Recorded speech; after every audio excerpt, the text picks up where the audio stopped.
Hello दोस्तों, कैसे हैं आप लोग। दोस्तों, बहुत कठिन होता है और कठिन समय में भी सहज रहना, सरल बने रहना उससे भी दुष्कर है। विशेषकर तब जब पिता राजा रहा हो, भाई हर बात मानने को तैयार रहता हो और पत्नी का सुख इसी में हो कि वह वहीं रहे जहां पति की छाया रहे।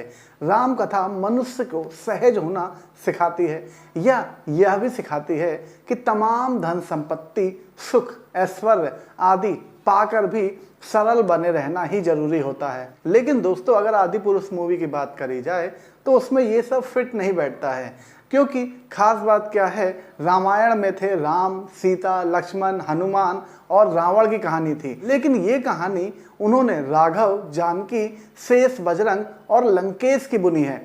इंटरवल तक ही फिल्म सुंदरकांड पार कर जाती है और उसके बाद लंका कांड अपने आप में किसी कांड से कम नहीं है। सिनेमाई छूट के सहारे पौराणिक कथाएं कहने का इतिहास भारत में भी सिनेमा जितना ही पुराना है।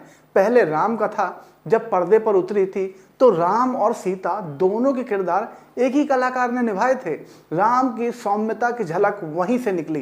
तेलुगु में बनी राम कथा में राम मूंछों के साथ नजर आए और अब तेलुगु के तथाकथित सुपर सितारे प्रभास जब अपनी नई फिल्म के साथ सिनेमा घरों तक पहुंचे हैं तो वह मूंछों वाले राम ही बने हैं। राम को जिस दिन राजा बनाना था उसका मुहूर्त नक्षत्रों की गणनाएं करके ही निकाला गया। गुरु वशिष्ठ जैसे ज्ञानी ने ये मुहूर्त निकाला, लेकिन वही मुहूर्त राजा दशरथ के मरण और राम के वनवास का कारण बना। राम कथा ऐसी ही छोटी छोटी अनुभूतियों की कहानी है। ये अनुभूतियां कभी केवट प्रसंग में दिखती हैं, कभी सबरी के झूठे बेरों में, तो कभी राम और हनुमान के मिलन में। दुश्मन सेना में आकर मरणासन की चिकित्सा करने वाले सुशेष वैद्य का प्रसंग विस्तार में देखें तो बड़े सामाजिक प्रभाव वाला है। लेकिन जिस सामाजिक सहजता का पाठ राम ने पढ़ाया वे यहाँ उनके पराक्रमी प्रचार के प्रपंच में खो गए हैं। फिल्म आदि पुरुष में जब राम कहते हैं जानकी में मेरे प्राण बसते हैं लेकिन मर्यादा मुझे प्राणों से भी प्यारी है, तो बस ये एक लाइन का प्रसंग है राम को मर्यादा पुरुषोत्तम सिद्ध करने का, जहां वह रावण से युद्ध करने के लिए अयोध्या की सेना नहीं चाहते हैं। लेकिन राम कथा के ऐसे ढेरों प्रसंग हैं जो त्रेता युग के पुरुषोत्तम को आदि पुरुष बताए जाने का फिल्म बनाने वालों का दावा मजबूत करते हैं। उनकी मदद कर सकते थे।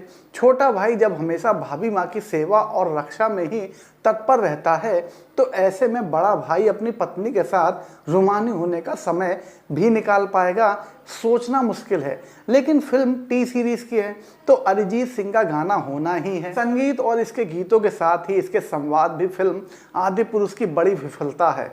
इस तरह की कथाओं के लेखन में जो सहजता और सरलता विचारों की चाहिए वह इसके संवादों में है ही नहीं। हालांकि संवाद लिखने वाले कथा की मानवता का ध्यान रखने में वह चूक गए हैं। फिल्म देखने के बाद ये समझ आता है कि फिल्म के टीजर को लेकर मचे हो हल्ले के बाद ओम राउत ने इसमें कोई खास फेरबदल किया ही नहीं है।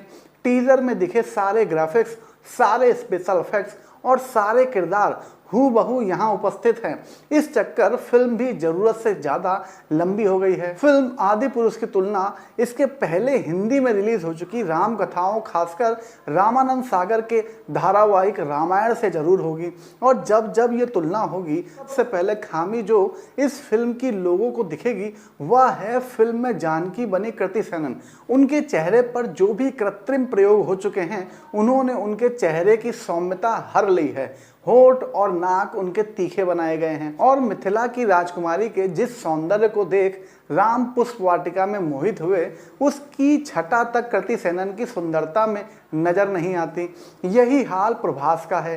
हिंदी में शरद केलकर की आवाज पर रिजर्व लगाकर वह राम जैसा आभास तो गए, पर उनके शरीर सॉफ्ट में ना राम जैसा ओज है और ना राम जैसा तेज और ना ही राम जैसा प्रताप। वह पूरी फिल्म में बाहुबली की तीसरी संस्करण ही ज्यादा नजर आएंगे। तो दोस्तों, ये था हमारा वीडियो। अगर आपको अच्छा लगा हो तो प्लीज लाइक जो करिएगा और सब्सक्राइब करे बिना मत जाएगा। ओके दोस्तों, बाय।